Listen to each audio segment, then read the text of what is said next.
സിനിമയായിരുന്നു, നല്ല സിനിമയായിരുന്നു, നല്ല സിനിമ. ഷാഹി മിക്കവാറും അടുത്ത വർഷത്തെ സ്റ്റേറ്റ് അവാർഡും കൂടെ ഷാഹിയൊക്കെ വന്നുകൊണ്ടാണ് എനിക്ക് പറയാനുള്ളത്.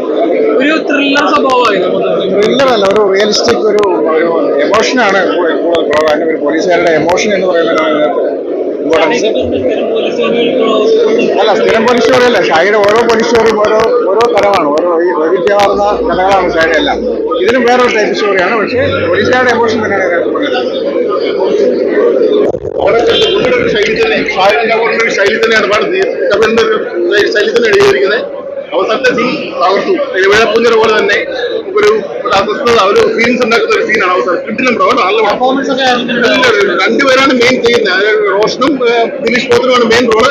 അവരാണ് ആദ്യം മുതൽ അവസാനം വരെ പടം അന്യായം. അതാണ് പോലീസ് സ്റ്റോറിയാണ് ചെയ്തിരിക്കുന്നത്. പോലീസിന്റെ നമ്മളറിയാത്ത കുറെ കഥകൾ, ഉള്ള കഥകളാണ് കാണിക്കുന്നത്. നല്ലപോലെ പടം തീർത്തുണ്ട്. അവസാനത്തെ ക്ലൈമാക്സ് അടിപൊളി.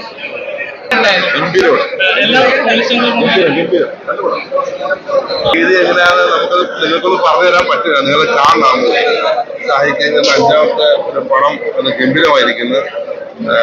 തെറ്റായാലും എന്തായാലും വല്ലാത്തൊരു മൂഡിലാണ് ആ പടം കൊണ്ടുവന്നത്. ഓരോ നിമിഷങ്ങളിലും ഒരാൾക്ക്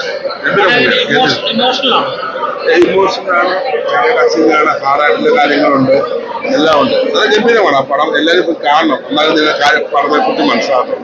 ഗംഭീരമാണ്. പോലീസ് ഫേസ് ചെയ്യുന്ന ഒരു സീരീസ് ഓഫ് ഇവന്റ്സ് ആണ്. പോലീസിനെ ഇതുപോലെ ഡോക്യുമെന്റ് ചെയ്തിട്ടുള്ള ഒരു ഫിലിം മേക്കർ, ഡയറക്ടർ ലോകത്തുണ്ടാവും എനിക്ക് തോന്നുന്നില്ല. അത്ര ഒരു സിനിമയാണ്. നമുക്ക് കേരള പോലീസിനോട് ഭയങ്കര റെസ്പെക്ട് തോന്നുന്നു ഈ സിനിമ കാണുമ്പോൾ.